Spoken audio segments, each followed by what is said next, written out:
Hello, this is Dr. Vibe, and you are about to be a part of the next episode of the Epic Vibe Show with Dr. Vibe, and that's me, Dr. Stephen Schwartz, and it is with the most amazing, esteemed excitement to introduce my next guest and really good friend, and one of my core team members, Mr. Anthony Powers. How you doing today, Doc? Great, man. Always a pleasure. I'm really happy to have you on here. This is episode number 18. Nice. Yeah, 8 and 1 is 9. And we just got done. 1 is the number for creation, 8 is the number for abundance. Infinite. We're creating abundance, and that's why you were here on number 18, the perfect timing. We were looking, we've been traveling for the last month or so, and we just did our vibrational sound therapy training that you were with. And we've been wanting to have you on the show, so I really appreciate you making time. Glad to be here. Yeah. So let me ask you, your hashtags, you're quite the influencer yourself. I feel really blessed to have you as part of our Vibe community. And everything you always put up on your Instagram and also next thing you know, it's like 100,000 this and 10,000 that and all these crazy people, and you are the high priest. And I'm just really curious, why are you the high priest? Where did that come from? Where tell us a little bit about yourself and how share your story with us. All right, a little about myself. I guess the best way to really describe me, raised by my grandmother and great-grandmother. My grandmother was an ordained minister, founder of the prison ministry, founder of the hunger ministry.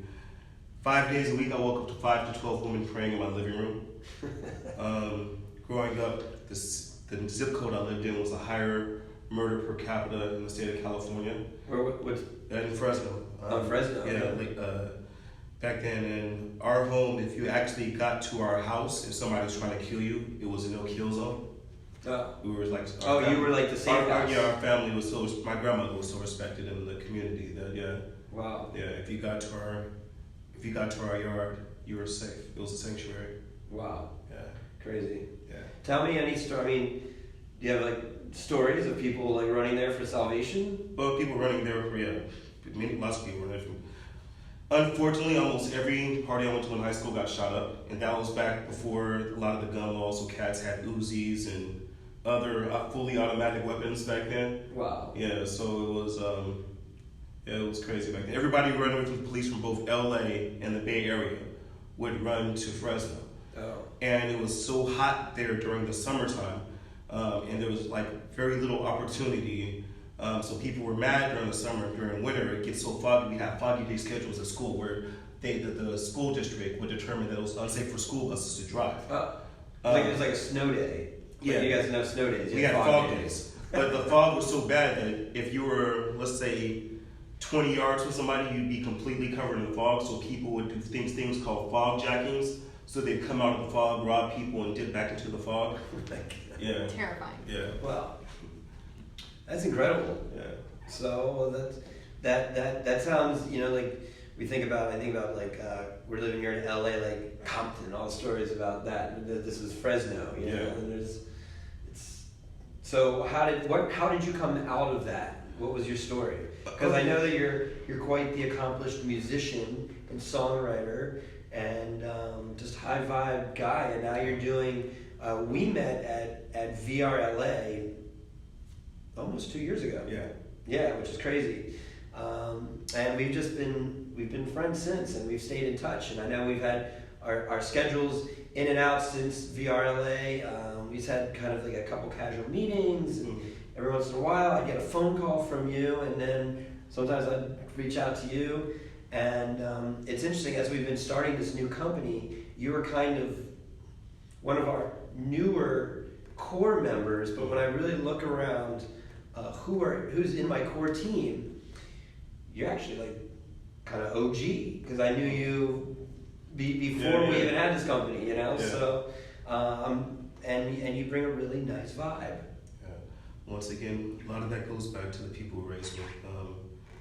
We are always taught first of all, it makes more of means more how much of a difference you make than how much money you make. Service, education, respect, and love were core elements that I learned on both sides. And because of that, like I actually got out of where I lived at 2 weeks after high school. I left for Berkeley. After Berkeley, I stayed in the Bay Area for years and then moved to LA in 2003. Okay. Yeah. So, healing, one of the things that attracted me to the company, I've always been a huge proponent in the healing power of music.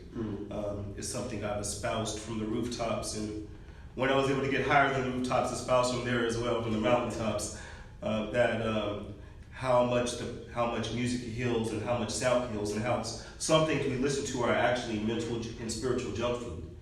So finding Sunlight, then the vibe after that, which is even better now, is as the best delivery system for the healing power of music, just intrigued me so much because it was actually something that actually put my words and thoughts into physical practice. So you're thinking like it would be really cool if something like this existed, and then it existed. Yeah. You know, it's so interesting about that. A lot of people say that to me, like, wow, I've always thought this, it'd be really cool if something like this existed, and then you made it. I remember I was talking about this weekend at the training about the biofeedback system, the EVOX. Like I had a dream about that, and it was like I remember saying I was developing like a biofeedback system idea. I had this little prototype that was just kind of coming through. I had this program. It was super basic, but it was an idea that was getting worked out.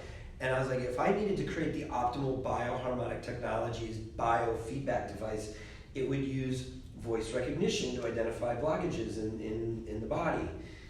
And it came through as like a dream. And then I was at like a conference, and this company was making them, and they told me, I was like, oh, I'll take one of those. And it was right on the spot. And it seems like now with this technology, you know, people are, you know, Brielle Shuey said to me, he's like, I don't know how to sell a Vibe. And I said, she's like, I've never sold a Vibe before, and I'd like to sell Vibes. And I said, you know, it's not about selling Vibes. It's just about connecting people that already know that this technology exists, and just letting them be aware that it exists, and then make sure to deliver the highest quality product and the highest level of integrity, and really just pull together the Vibe tribe. It's like a bundle. I got you some water. I know you're feeling a little under the weather, and I really I'm going to be doing a appreciate Marco Rubio the entire interview. Ooh. Well, I'll share with you. You know what they say? You know what I do? They say hydrate, vibrate, and gyrate. Nice. They also say, tell your water how much you love it. Okay. Yeah, tell your water how much you love it, because it's going to be part of your waters. So. Well, so can I share a little bit about Yes. that? So this was the whole idea. This was like in 2000, I was introduced to these little glass vials. Okay, so I was introduced to, do you know what a kinesiologist is? Yeah. Yeah, like muscle testing. So I went to, for those of you that don't know, Facebook land, kinesiologists, well, so they have like, kind of, you can study kinesiology in college, and it's the study of movement. Yeah. But really like an applied kinesiologist is a term of basically holistic, it's a holistic modality for reprogramming the nervous system. I guess they brought the word about through applied kinesiology or applied movement of neurology. Dr. Goodhart was the founding chiropractor who founded that, but they came kind of catch up. But anyhow, I ended up working with being as a kinesiologist, and I was exposed to these little glass tubes, these little glass vials, and in the vials were just water. And within water, there was a signature. We talked about this at the training this weekend. And my early mentor that introduced these to me showed me that I could imprint signatures of anything into water, and then take that water and put it into your biofield. And I really started thinking about that concept. And I said, you know,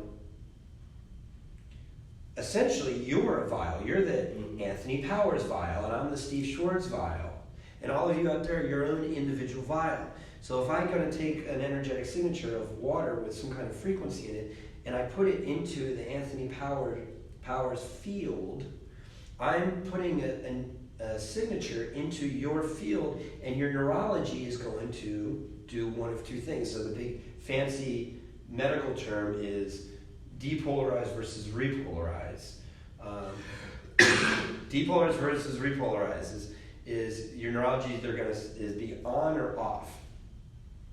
So that whole concept about water, and Dr. Emoto really brought that to light in What the Bleep Do We Know? I think that was like around the same time, 2004. I think is when that movie came out, and it's that infamous scene in the subway station. You had all the pictures of all the crystals of joy and love and happiness, and then in the field they put in your and it's like, if this is what it looks like when you freeze the water, what does the water crystals look like in your body?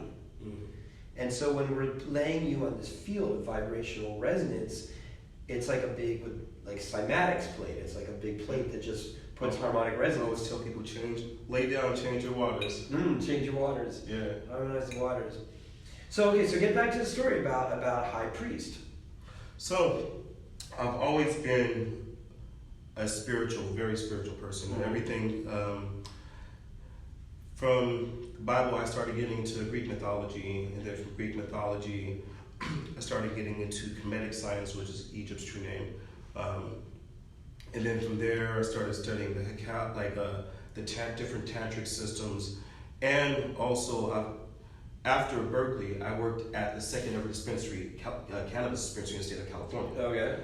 I started off doing 2 group therapy sessions, one for people who were terminally ill and were using cannabis therapy, and another one for people who were trying to get off hard drugs and alcohol and would use cannabis therapy. So the term high priest, because I was a spiritual person, I was usually high. Okay. Like a drunk monk. The high, I got you. The high priest. See, that's a whole new way of looking at it. See, thank you for sharing that. Actually, I have a really interesting parallel to that, because you're born in Fresno, you're here in California. I'm from New Jersey originally, but I spent 16 years of my life in Denver, Colorado, and my practice has been paralleling the whole cannabis industry really from day one. In fact, I had a very large clinic that closed abruptly in 2009, and literally like within days of that clinic being closed, because I remember, it was like September 2009, legislation passed for the medical legalization of cannabis in Denver, Colorado, and my friends opened up one of the first dispensaries, and nobody knew anything. It was the Wild West, and people, I guess they weren't reading the newspaper, but they were online and reading the laws, and they were being written. It was like the Declaration of Independence, and it was changing every day. And they called me and they're like, "Hey, Schwartz, do you want to come work at our dispensary?" And I was like, "Sure." I mean, I really didn't have anything going on after my clinic closed, but I was really into the movement. And it was real exciting, because we went in there and I had my own chiropractic room, and I remember the day when they had the showcase, and people were coming in and buying weed, and it was like a big deal, we had these like after parties and all this stuff, and it was just really a really unique time, and people had this kind of look like they never thought they'd ever see that day in their mind, like in their lifetime ever come. The funny part of that story is I knew that my time was done there when I showed up to the dispensary, and my chiropractic office turned into a drying room. I was like, I guess you guys don't need me anymore. And that was that. It was interesting that dispensary closed down because they had a law change, and something happened, and there was another dispensary open around the corner, and it put them out of business. So come and go, right? Yeah. So now we're here, and it's incredible to see what's been happening in California just since it's gone legal this past year. I mean, this is the first year. Legal for the past year for recreational. Yeah. 95 is when it got voted for legal for medical here. That's what I think so interesting is it passed so long ago, and then I mean it was 2009 when Colorado, that was the second state to go. 2009. I mean that's 11 years later. Yeah. So anyhow, we are here, and I'm here with the high priest and we're not in the Mile High City. We're in Los Angeles, the city of angels. The city where it takes you an hour to go a mile. Yeah. I had a friend of mine come in the other day, and he goes, I'm 8 miles from you, and I'll be at you in 31 minutes. I'm like, that sounds about right. Right. Yeah. So we just finished, you're one of my inaugural vibrational sound therapy level 1 practitioners. That was in my inaugural class this past Saturday. Thank you so much for being a part of it. Thank you so much for inviting me. You're welcome. Thanks for wanting to be a part of it. What did you get out of it? What do you think about it? Why would you like to be a vibrational sound therapist? Why are you drawn to taking something like this? I always tell people ask what I do, and I usually say it really depends on what time of day it is. But at my core, I'm a storyteller and a healer. Okay. And as the healer part, like I said, the vibe is one of the most proactive, impactful devices for healing and for changing people's vibes I've seen. I have a friend whose knee had been bugging him for over 20 years, and he's done a few sessions on the vibe, and his knee hasn't bothered him in over a month. Wow. I had another friend who stopped by, and he was having the worst day, and nothing was going right, and he was in a horrible mood. And like I had been trying to get him to lay on the vibe for a while, and he finally said, "Forget it, I'm gonna lay on it." He laid on it. Like me and my other friends were like watching the playoff games. He fell asleep on it, woke up, didn't realize he had been like on the vibe for like an hour and a half. Like, and then like he was like we were like just laughing at him because he was like woke up like, where am I? Yeah. And then afterwards, almost 5 minutes after he got off the phone, after he got off the vibe, he started getting phone calls about like, and the last thing he was on was abundance. First of all, his mood was completely different when he got off. And when he got like within a few phone calls, he ended up making like over like $1,000 that night. Just everything that he was so frustrated about not happening earlier started happening immediately. Nice. And like he's a huge vibrophile now. So. Now he's a vibrophile. Yeah. Hashtag vibrophile. That's our new hashtag, actually. You know what? We went on and looked into that. We're the first people ever using the word vibrophile. That's rad. Brielle told me a story about when she, I'm not remember what year it was, but she worked at a vape shop in Colorado the first year that vape was added to the dictionary. And I just think that we're going to be creating, because I know audiophile is in the dictionary, but vibrophile is not in the dictionary. So anybody at Webster Dictionaries, I'm not sure exactly what it's going to take to create, well, it's going to create a movement of vibrophile. So hashtag vibrophile, vibrophiles, and it's a great place to be. And I'm really excited to hear the stories. Yeah. Actually, I'd like to share a story with you, a similar story. So these vibes, this is my 3rd generation vibrational technology that I've been working with. So my first one, I was selling for a gentleman, Mr. Ed Bender, who started a company called Next Neuro, and my albums 4, 5, and 6 were all created to accompany his sound lounge, and I was living in Denver, and I had a lot of friends in Denver, but a lot of my friends were more, we were all young professionals. I had my chiropractic friends and my healer friends, but I had a core group of friends that we'd be drinking buddies, we'd kind of go out to bars and just do stuff. And one of my good friends, Ryan Clemens, I'm sure you're probably not watching this, but if you are... But we are watching you. We are watching you, and yes, and you are coming up, and you're making the Epic Vibe Show episode 18. So Ryan, this is for you. And he's a CPA. He's a dear friend of mine, and he always just kind of be like, I'd always be doing the weird stuff, you know. And he's like, Schwartz, he's like, you're always doing like this weird like hippie stuff, you know.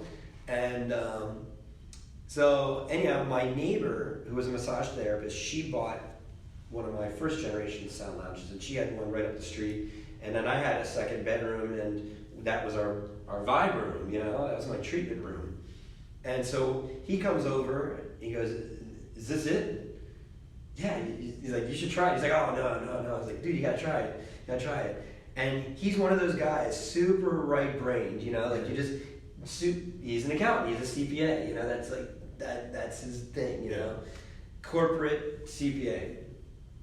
And it was really interesting because we put him on it, and my neighbor and I, we were doing something completely. We were in the room, just whatever we were doing, and we just put him on, put on the headphones, and you just felt him like he kept saying like, what, like this is crazy, what, and then as he just lowered, you literally just saw his vibe just like just drop into this thing, and next thing you know, he's just gone. He's out. He's teleported. He's somewhere. And he was on, I don't think he wasn't out for an hour and a half, but he was on for probably at least a good half hour. And we were getting ready to go out. It was Saturday night. And he gets off and he looks at me and he's like, I'm high. And I'm like, yeah. And we went out that night and we're at the bar and he goes, dude, I'm high. I'm like completely high. And they're like, have you tried Schwartz's bed? And so that's kind of where we are with this. He has to be careful who he says that to. He might get slapped at a bar, right? Well, he was used to getting slapped at a bar. That's kind of his thing. Yeah, we were gonna get slapped at a bar. So I mean, that's the kind of technology that this is, and it really, that's where I feel this weekend.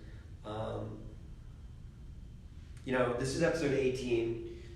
People that have been watching the show religiously have been, you know, they know my story.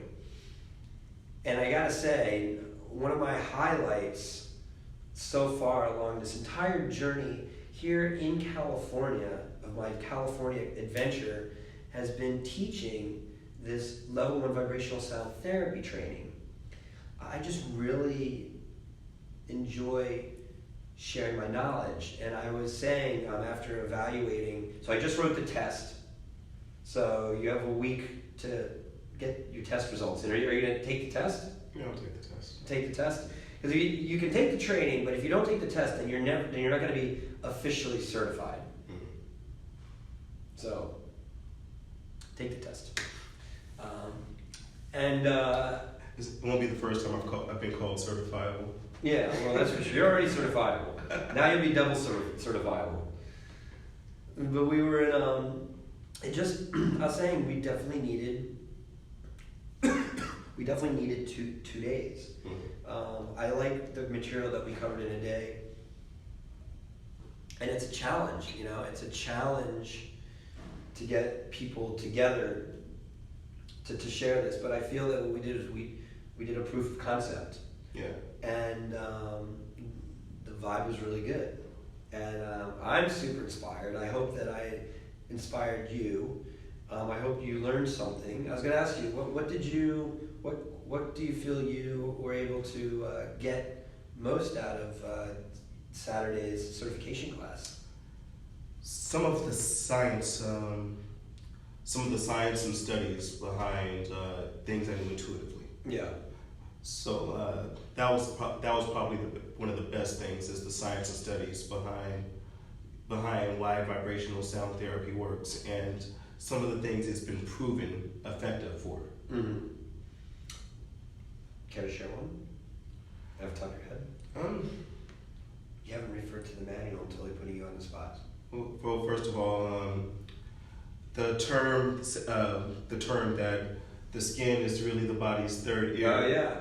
Dr. Alfred Tomas. Yeah, and then following through the ectoderm, the endoderm, and all of those, and how sound affects those different things, and how it's been proven to work on everything from dementia to there's a lot of stuff like I said, it was like refresher on some things, and then I've always been a huge fan of sound healing through history.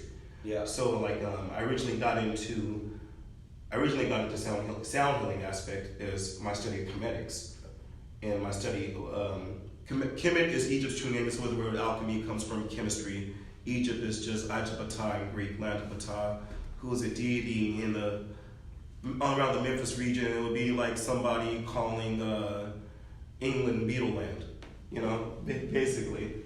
Tell me about England Beetleland? Yeah, like calling it Egypt, Ajapata, which is land of Ptah. It was like, who was the main deity? It would be like calling England Beetleland. A little bit, because it's land of the Beatles. Yeah. Yeah, okay, I got you. Yeah. Okay. See, so that's really interesting. Actually, you were talking about that this weekend. That's all new to me. Yeah. I mean, I'm familiar with Egypt. In fact, like this is this is a Jedi key from like the Egyptian Jedis, and it's all based off of like certain sacred geometry. But there's so many things that have become kind of lost knowledge, and it's really not lost at all. It's actually I love this taught. I love the term hiding in plain sight. Yeah. Like really it just takes people kind of looking around a little bit. Just like the term vibroacoustics. I shared a little bit of that story over the weekend. You would think that I would have heard of the word vibroacoustics at some point, but I don't know if you're Googling around for it. I'm not sure, vibrational or whatever you're putting in, vibroacoustics never came up, until somebody said, hey, you should look up vibroacoustics. And then it opened up this sea, a universe opened up to me. So I'm sure this is the same kind of thing. And I believe, I'm a big fan of history as well too, because from the history, I feel is where you really reinforce the foundational aspects, like what stands the test of time. And not just that, but what are the foundational things before we start getting in and doing all this research on all these studies to doing all these things and this does that, and then what was working 40,000, 4,000, 400 years ago? What has been standing the test of time? It's the same with religion. We have all these different religion sects, but like, what are the commonalities between all of them? Yeah. And I feel like this is the same thing. When we're looking at healing, well, why does somebody heal? Mm-hmm. Yeah, it's really funny thing about religions. If you look, is the power of the archetypes. Is that in almost every major spiritual system, the archetypes are the same, they just have different names. For instance, the angel Raphael would be the same as Hermes, would be the same as Anpu, would be the same as the West African god Alewa.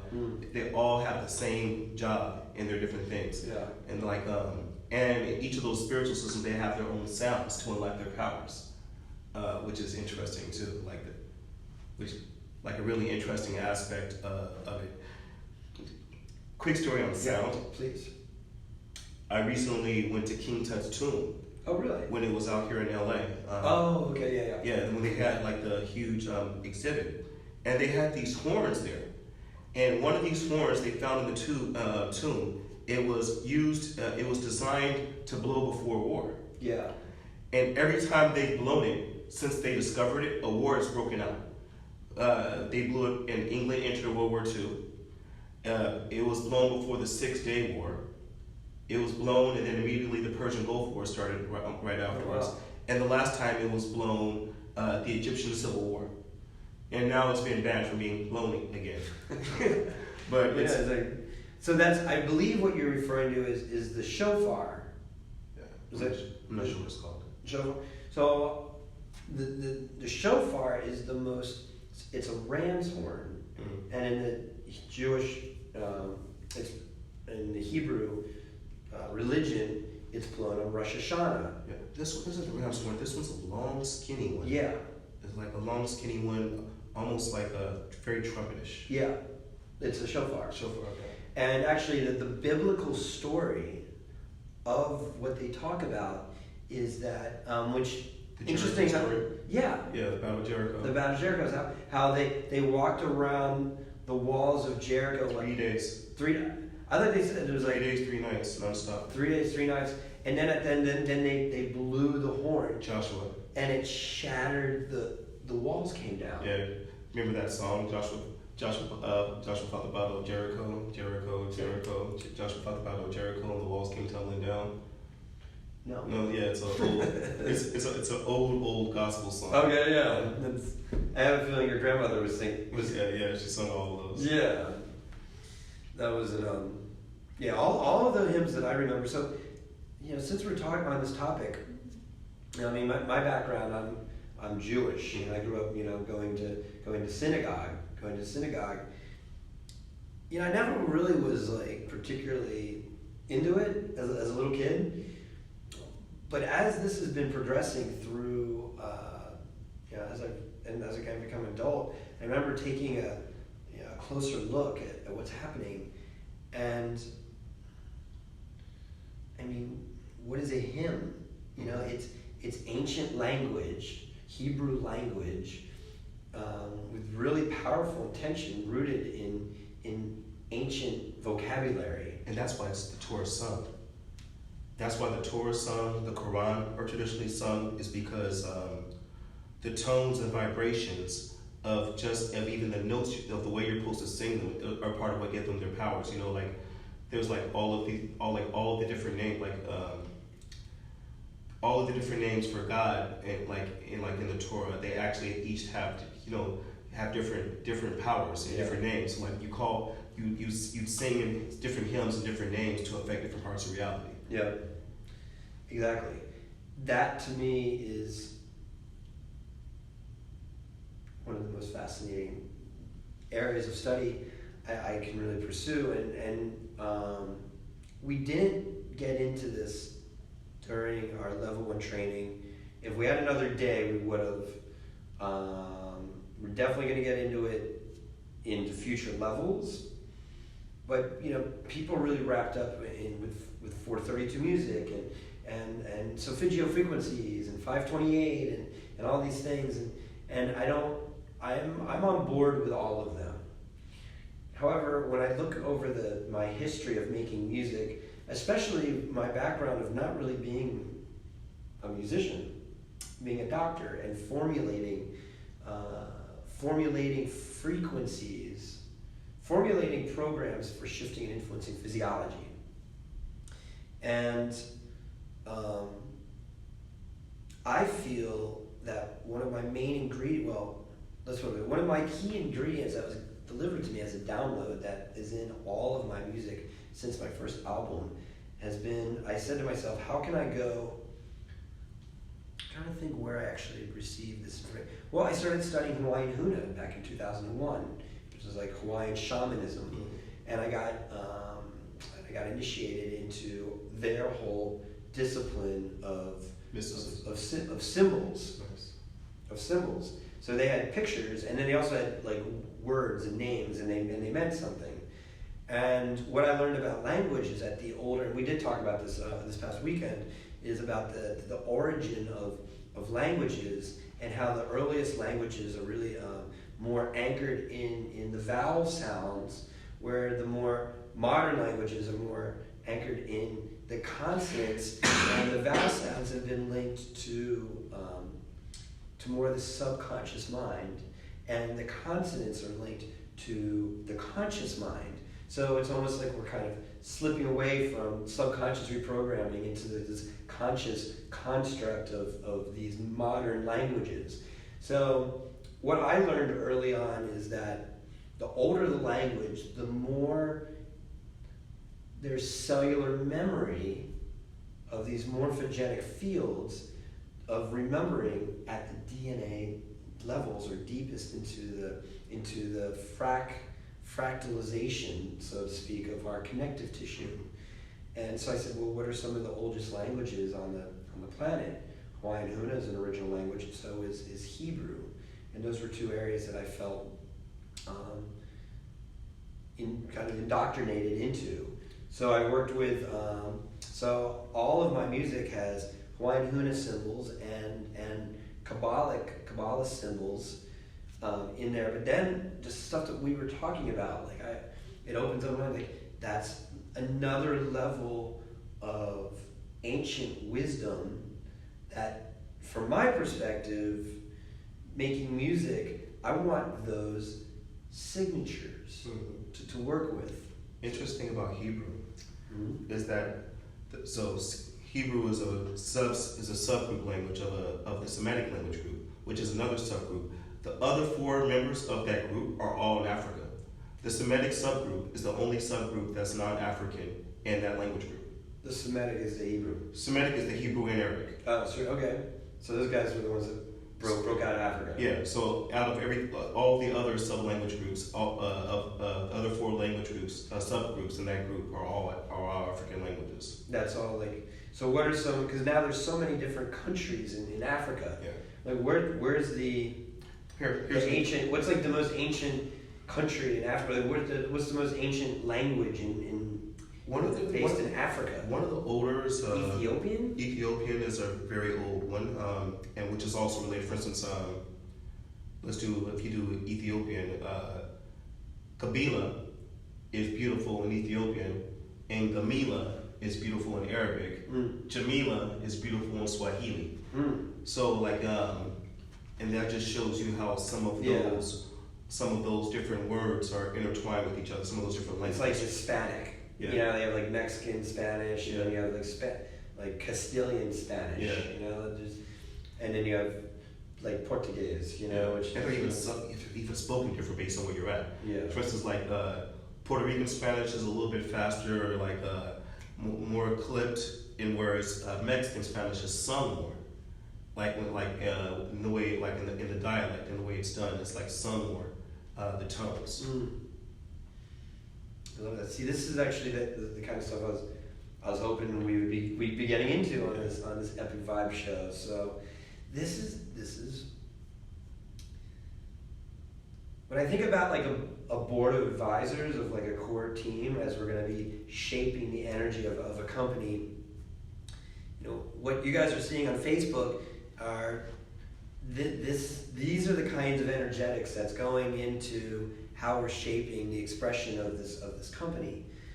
It's based off of ancient wisdom in modern science and modern technology, and we're all vibing. Speaking of modern science, I've had a lot of conversations with people who are so lamenting how much technology is taking over everything. And I say, well, the good thing about it is because the universe balances itself. The more technology increases, the more spirituality has to increase. Just because the universe balances itself. And right now we're seeing where the two are coming together and being blended and intertwined, and the line between science and spirituality are becoming more and more blurred. Yeah. As people who are spiritual find ways to use technology and science to further their spirituality and to help spread spirituality and help other people tap into spirituality, which is a huge thing that the Vibe does. It allows, I have some friends who have the hardest time getting into a meditative state just because their mind's racing. Yeah, sure. You know, there's so much going on, and it helps facilitate that at a deeper level, just because it allows people to get into a full mind-body meditation. Sometimes your mind's doing one thing and the body's doing another, and what the Vibe does is it tunes everything to the same frequency. It's like it tunes everything to the same frequency. Puts the whole it's systemic harmonization. Yeah. Somatic. I was gonna make a joke at the thing the other day. You were asking, how do you guys usually diagnose what somebody needs? I was like, I just hit them on the head with a tuning fork and see how it vibrates. Sorry, I need to put you on this. Yeah, boink. I love that. The tuning. You know, I mean, that's another interesting thing. The whole tuning forks. You know, I really, for my first album, I've been trying to not make digital music. I want to keep it analog, but the truth of the matter is, even if you make it all through analog, it still gets put into digital. But I was thinking about like binaural beats, and you know, you can make binaural beats through tuning forks, which is a really organic way of creating that kind of overlap. So I love that you brought that up. Yeah. Mm-hmm. Well, we were talking about with the show. I mean, with the class. I love how you were how you totally dropped down ectoderm, endoderm, and mesoderm. Yeah. Those are words of the vibrational sound therapist. Yes. So good job. And you know what though? That one little nugget is so diagnostically fundamental for figuring things out, because the skin, okay, is the large. Okay, so there's a couple of things you said. You talked about Dr. Tomatis, Dr. Alfred Tomatis. They call him the modern. He was the modern father of sound healing, the modern father of sound healing. Who do you think was the first father of sound healing? I disagreed with the Pythagorean. You disagree with him? Yeah, Imhotep was actually the first recorded father of sound healing. Tell me about. Imhotep was a great healer, a great architect. He designed the step pyramid in Egypt, and he was the true father of ancient medicine, and also he did lots of stuff with sound healing back then. Years before Pythagoras. Well, let's just think about that. I mean, they talked about the earliest days of 40,000 years ago. You know, the the Aborigines using a hollowed out stick that basically got eaten out. So I've studied. You know, I played the didge. I have 6 of them. Actually, I'm about to get a 7th, which I'm so excited about. We have number of intuition. What's that? The number of intuition. Number 7. Well, okay. Not to get. I really would like to finish the story, but I would like to plug the situation. When I was in San Diego, at least 2 years ago, might even be longer. It was like at least 2 years ago. Down in E18, anybody that's looking for the best vegan raw food in all of Encinitas, go to E18. I'm sure people know that. And they used to do things called Intertemple Tuesdays. Mm-hmm. And that's really where my other company, where we launched the Sound Lounge in there. And people would come in and do, it was like a little pop-up, it was like a holistic pop-up. And there was a gentleman there who showed up only one time. And he brought like hape and little caripes, and he made didgeridoos. Mm-hmm. And I wasn't really in a place to be buying a didgeridoo, just it wasn't really in my field. But of course he shows up and he's got this, I kind of have these ones, they come in, mm-hmm. It comes in. They always say like with a pet, like, you don't pick the pet picks you. Mm-hmm. It's like the same thing with the instrument, right? So I've been wanting to get a bee didgeridoo. And traditionally those are like the really long ones, and I have a hard time playing it, but it's got this really cool low sound, So he made this one, and I started playing it, and I was like, this is like rad, like this is it. And it's called the whale, the sonic whale. And whatever, maybe it's right. Whale like the animal, or whale like the scream? Like the whale, like the animal. Okay. Yeah, it's like this huge thing. So anyhow, I got his phone number, and we were gonna get a deal, and then it just it didn't happen. And I've literally been thinking about that didgeridoo since then. And I forgot his name, and I didn't remember. Anyhow, about a week ago, I was just going through my phone randomly, and I came across his number. Nice. And I reached out to him, and I said, do you remember me, blah, blah, blah, blah. I was really interested in the whale, and that whale didgeridoo. And you know what he said to me? What? He said, I tried to sell it a couple times, and nobody bought it, and I decided to keep it. And I'm putting on a new mouthpiece, and I'm shellacking it or whatever. I'm resealing it, and it's going to be done in 2 weeks. And he goes, I've been thinking of you too, because I remember your beds that you had, and they were really impactful in my life. So he lives in Ventura, so we're going to connect. So I might be getting the sonic whale might be coming into the Schwartz world. Nice. Which I'm excited about. But back to the Aborigines. The way that the ancient Aborigines would go around and find these didgeridoos is they go through with a stick, because they never would cut down a tree. So they'd see for trees that would fall over, and traditionally they would use eucalyptus. That's why they're really like heavy, heavy and solid. And they'd go through with sticks and they'd kind of beat on them, and they'd see which ones had kind of like a hollowing sound to them. And usually they'd be eaten out by termites.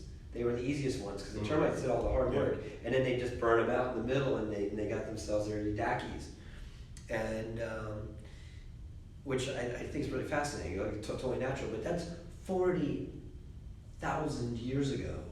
I mean, those are the fathers of the sound healers. And you also know that, and even that, the people who were doing stuff with voice before then, like even the slides you showed us with the blood cells and cancer cells, just using voice. What do you think about that? What did you think about that? It was gorgeous. What you call it? That was Fabian Maman's research. Yeah, it's being able to, because that's the first way that man really changed their body through sound therapy, is through their chanting and their vibrations and just making everything, making all of your waters like that's the making all of your waters like vibrate through the power of your voice and different chants, and that was just really wonderful to see the results of that on a scientific level.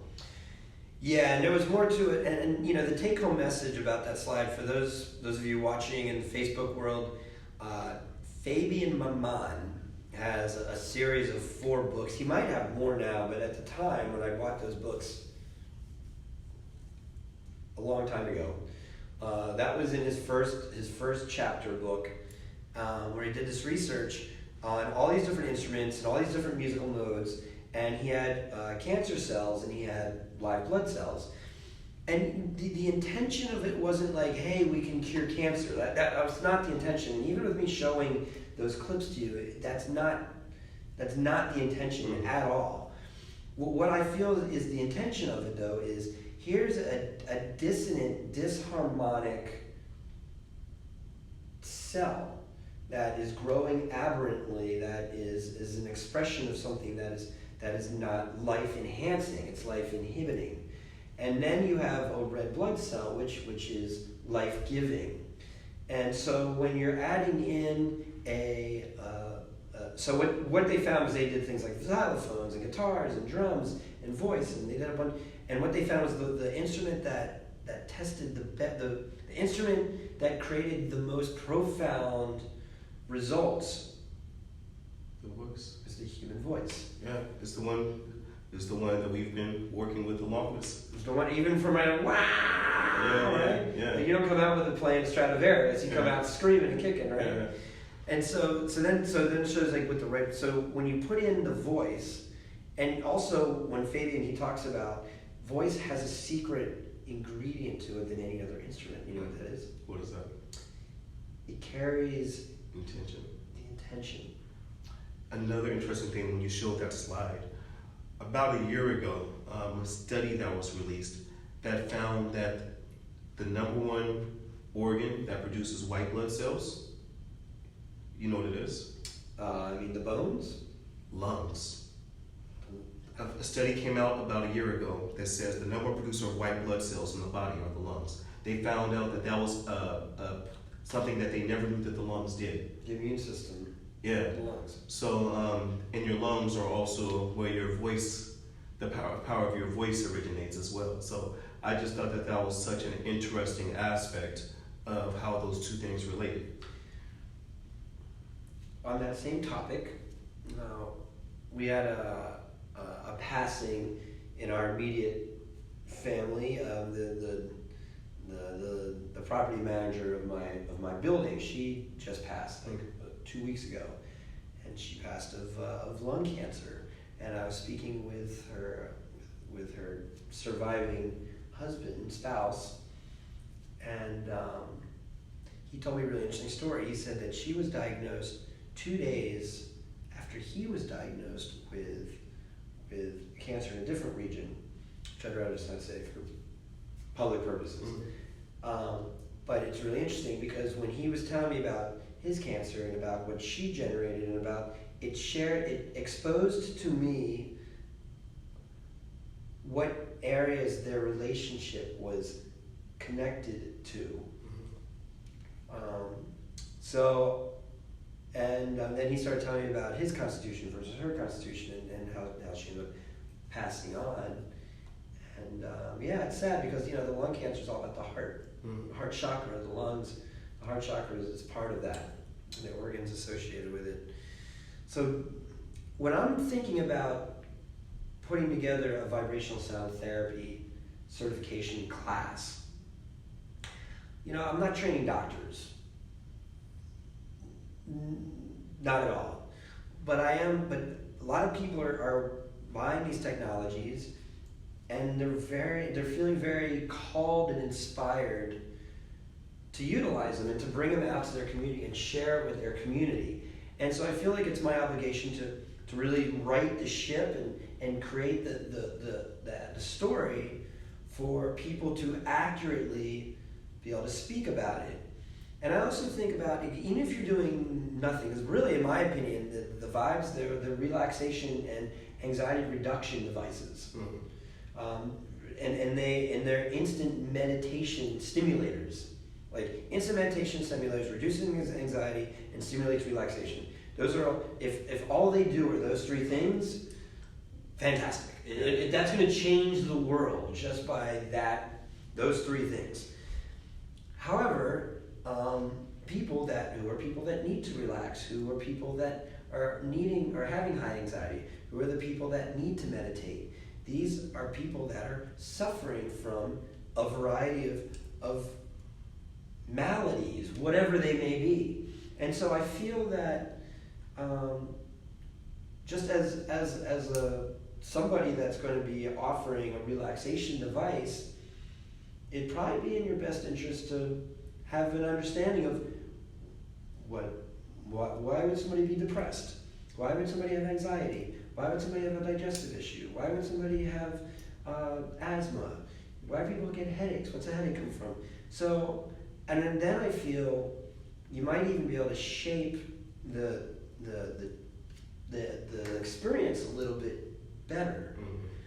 And so that's my intention with creating these levels. And then as we get deeper into it, of this 4-level certification, that we're gonna be making music. And you missed our beach party. How was your Sunday? Rest, lots of rest. Dude, you've been going hard. And I love that about you. And yeah, we've been going hard too. In fact, that Sunday, Brielle was saying, let's do a beach party. I was like, we gotta do something with the vibes. Like, can't we just go to the beach, and do nothing? But we had the best Sunday. Nice. Like, it was just so cool. We were set up on Venice Beach. My neighbor had a Yeti charger, Yeti battery, 1 kilowatt battery, and it powered both the 3.1 and the 3.2 all day. Wow. at full power, nonstop. Nice. Yeah, we got like 6 hours off of 1 kilowatt, and we left it. There was still another 20-30% left in that battery. Yeah, wow. So anyhow, we were there, and just the people that stopped by and visit us. We had somebody that's working in the VR space that's wanting to collaborate. We have somebody that's opening up kind of a vibe center in Colorado, who's one of our new graduates. There's a gentleman that makes frequency music that I've known for probably the last 6 months. We've been trying to catch up for 6 months. He showed up at the party, and there was another gentleman actually who I met through the Wisdom that is associated with a music school, with a music production school. Dude, I think it was the first time. I didn't realize. I thought he was on the vibe before. I don't think he was. And anyhow, he had a super profound experience. And now we have some opportunities there. And just people were stopping by and just buying sessions on the boardwalk. Nice. And it was just, and it was really interesting. So my neighbor in my building, she was right next to us. And she makes fuck Trump buttons and stickers. So we were next to them, and we were harmonizing. And it was really funny because we were kind of comparing who made more money that day. Tell her to make a grab Trump by the pussy one. You know what? She would totally make that. That's hilarious. I'll make that suggestion to her. You should come down next time and vibe with us. I mean, I think we're really wanting to do more now. It's summertime. Yeah, by beach acoustics. Dude, we're hooked up on batteries. I mean, it's so Vibe nice. Beach Acoustics. Vibe Beach Acoustics. I would like to set up like a live interface. And have DJs come and plug right into them. Yeah. So we pieced it together, and it was a really beautiful experience. Get some vitamin D and some vitamin V. Yeah, love that. So I think as we're going to be wrapping up this show here,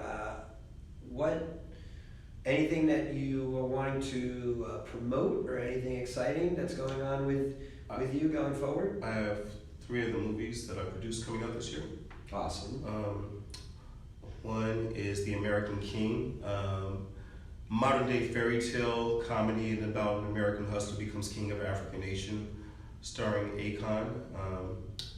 The other one is a movie called The Road to Redemption. It takes on the issue of early marriage of 13, 14, 15-year-old girls in third world countries, specifically Africa. This one takes place in Nigeria, who are being forced to marry men 50, 60, 70 years old, and they're having children too young, and they're dying, and their babies are dying because their wombs aren't ready. And if they do survive, they end up dropping out of school, and like creates by 30-year-old their grandmothers, and it creates a whole cycle of uneducated poverty.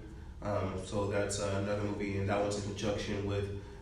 That's a documentary? No, it's a film. Okay. It's a dramatic film, and we're also working in conjunction with an initiative that a bunch of first ladies, including the First Lady of Sierra Leone, took to the United Nations, called Hands Off Our Girls. And the third movie is a movie that I put money in years ago that Lionsgate's finally releasing. The title's changing, so the original title was 2016, but that just shows how long ago we did it. It's a adventure kind of horror movie, similar to zombies, but they're not regular zombies. They're almost like feral humans. And the more excited your heartbeat gets, the more faster your heartbeat gets, the more agitated and violent they become. Oh wow! So you know what the remedy to that is, right? Stay cool. The vibe. Yeah. Dude, you gotta like take them and strap them onto that'd be so cool in the movie. Like you got all these crazy like really feral humans totally freaking out, and you're like the vibe curator. You're like lassoing around the neck and like holding them down to the vibe and strapping, and then you're like turning on harmonic music and seeing them like transform into. Well, when your heart beats fast, that's when they come after you. So you pretty much have to lay on the vibe so they don't come after you. Is this a scene in the movie? No, it's not a scene in the movie. Okay, that'll be in the sequel. Yeah, we need to. Yes. Maybe we should make another movie. Right. Yeah, come out on the same. That's a great idea. Yeah. You know, I've been thinking. You know, my book that I wrote. You know, Primal Resonance: Discover the Secrets to Health, Vitality, and Optimal Human Performance. I love that book. It's people refer to it as the doctrine to the new earth. But a lot that's been coming in has been like fiction, science fiction books. I'm thinking about even writing maybe even like a children's book. Because then I have a lot of ideas that are coming in, and I don't think I necessarily want to have to validate them. You know, I think I just want to create a story around it and see where it goes. I have a lot of things coming in around dreaming and alternative dimensions, and I really like that idea that you said about these vibes where people go down and it pulls them back into a different dimensional reality. I actually need a travel one for my car for LA traffic, so I can vibe and put one on my car seat. Yeah. A vibe car seat to deal with my road rage. We were driving, okay, in the Vibemobile cross country on our trip, and you know we had our phones plugged in and we had music playing, and every once in a while, you know, we hit the jackpot and some bioharmonic technologies would come in and we're listeing to it, and Brielle and I would look at each other like, be great if the seat was vibrating right now, you know? And I would like to put something together like that. You know, have you seen the trailer for that Jaguar did with their exhaust? Did I ever show you that? So you know the cymatic plates that show all the different sacred geometries of the vibration. So I'll show you this. In fact, I think I want to repost it on Bioharmonic Technologies on our website. I'll show it to you after we get off this amazing live stream show that we're doing. But I would really love Jaguar to sponsor me, and they make a trailer. There's a shorter one about 1 minute. There's one about 2.5 minutes where they get into it in more detail. But basically, they take one of their Jaguars and they hook up mics to their exhaust system, and then they surround the Jaguar with all these cymatic plates. And then they go through all the different speeds, and they go through all the different like sacred geometry, and you look at it like, dude, it's gotta be bullshit. But then when you listen to like the 2.5 minute ones, they say that they've tuned the exhaust as part of the experience of driving the car. And so just think about that range that you're seeing, like what's your exhaust, what's the energy of the car going down the 10. Yeah. You know? And as far as I'm concerned, Jaguar, you've got me. I want to drive an exhaust that's tuned to sacred geometry. And I can't think of a better car that I'd want to carry my vibes in than a company that is at least on the level of that concept in terms of their exhaust.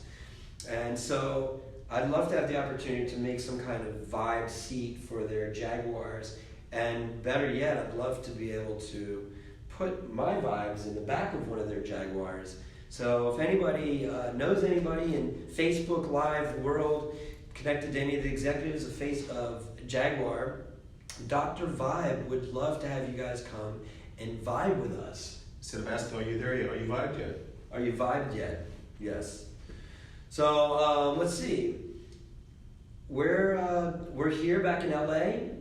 The road trip is over. We've activated the US, and the level 1 certification training is complete. Your test is due Monday. I can't wait to look through all your answers. And we are going to be Saturday. We actually have two events.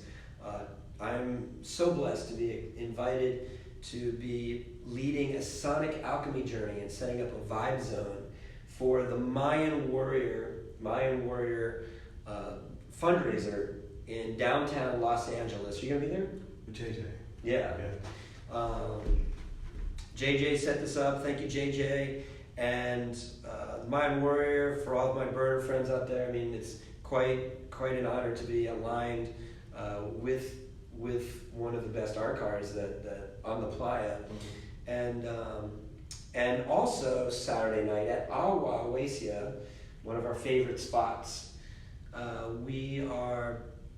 they're also having a Red Lightning fundraiser, and Red Lightning is a camp. So many people in that camp that are the founders that are going to be there. And if we do find ourselves on the playa, we'd love to be with Red Lightning. So we're trying to find a way that we can be at both events. And so I'm hoping that some of our new certified vibrational sound therapists will be able to help us cover both of these events here in Los Angeles, because there's a big world to harmonize, and there's only one Dr. Schwartz, but all the nodes that we're planning all over the LA and around the world all helps to make this place one better, beautiful, harmonic, resident planet.